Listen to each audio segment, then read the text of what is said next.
Hi everyone, welcome to The Edge with Russ. This is our weekly video series where we answer questions that are sent in by you, our customers and our fans, and hopefully I can shed light on lots of topics. So please keep sending in those questions. I'll talk about anything you have questions on, but some topics that we'd love questions on are obviously skate sharpening, the development of Sparx, hockey, skating itself. Even entrepreneurship, I think, is a really interesting one to talk about because we've built a company for the last 5 years out of nothing, really. So it's been quite an experience, and we've got a lot of stuff to share, stories and whatnot. So please keep those questions coming. We're at Sparx Hockey on every social media platform, and you can send any questions to help@sparxhockey.com.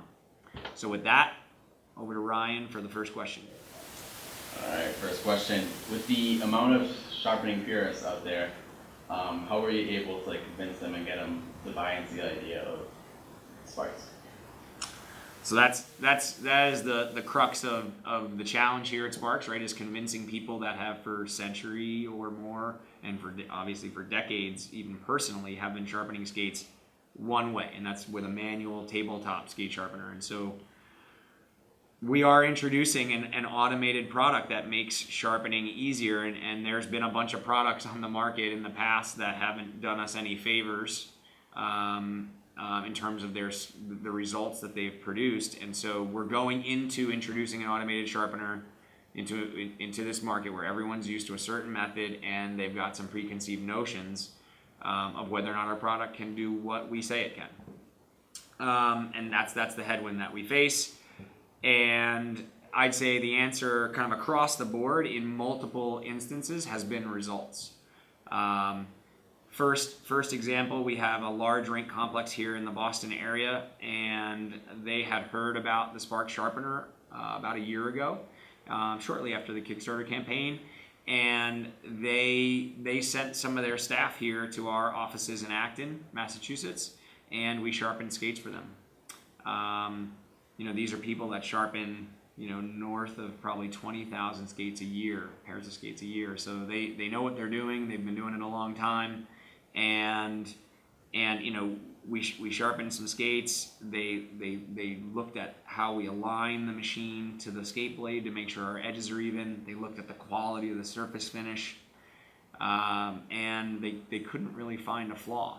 And we did that through multiple pairs of skates. There was multiple of them together in the meeting, and we had kind of convinced everyone there that this technology delivers on its promise. And I'm happy to say that today they're actually our largest commercial customer here at Sparx Hockey.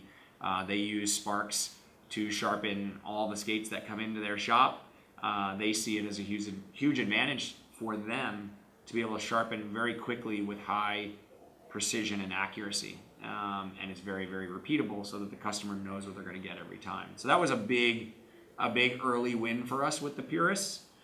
There was another instance that is fresh in my mind where we were with an NHL team, and a very similar experience where there was some hesitation about Sparx and whether or not it could deliver again on this accurate, repeatable, every single time perfect edge. And it was a great meeting where we sharpened some skates and we assessed the evenness of the edges, and this equipment manager was really blown away with how precise our machine can be right out of the box, going from player skates to goalie skates and never having to adjust the machine. And so I kind of look back at those two moments, and they felt like they were the first domino to be knocked over in those two different paths, one being the commercial sharpeners and the other being the NHL. And so we're with a bunch of NHL teams now and many retailers as well. And I think those were the first two events that really kicked it off, and it was results. Definitely. In the past, there have been a lot of automatic skate sharpeners and vending machines and whatnot. And did you look at those and say, I can improve on that and I can make those products better? And what steps did you take when developing the product and technology that you didn't fall into the same issues that they fell into? So this kind of, I think, speaks to how did we come up with a product that's as good as Sparx, and we have thousands of customers now that will attest to how good the product is.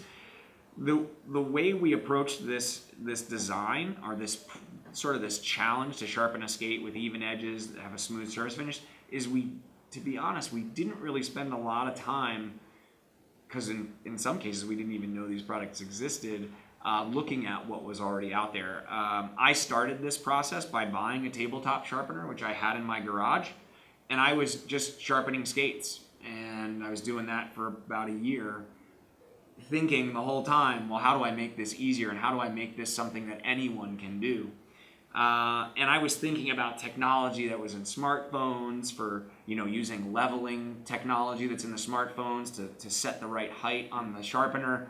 And so I had kind of I'd gone down these paths that were, in the end, I didn't follow many of them, but they were just because I was naive. I didn't know what technology was out there. I just knew that this is how you sharpen a skate, and I want to make it easier. It actually wasn't until much, much later, when we actually started trying to sell the product we had designed, that we learned about the vending machine, because I had never seen one before.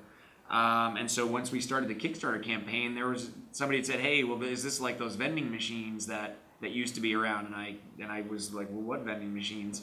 And I had to actually really dig around to find any that existed, and many of them that were around actually were in ill repair, or had signs that said out of order on them. So I didn't really focus too much on those. We really focused on solving the problem with all the technology that was at our fingertips, and that's basically it. It was really solve the problem to the best of our ability without worrying about what successes and failures were around us. Just looking at the products that were available to us today, which were really the manual skate sharpeners, and then the very, very, very expensive other automated skate sharpeners that were out there that eventually we acquired and took a look at, but we realized that they were sort of developed in an era that was not today, right? They were, you could tell that a lot of these other automated machines were developed decades ago, and not with CAD and 3D printing and everything that we had at our disposal. And so we really kind of took a very modern approach, not worrying about what had failed in the past. For sure. All right, I think that's all the questions we got this week. You want to close it out? You got it. So thanks again, everyone, for submitting your questions. Please keep them coming. We want to address any topics that you're interested in. We're going to do this every Friday, hopefully release these videos, and we'll talk to you soon. Thanks a lot.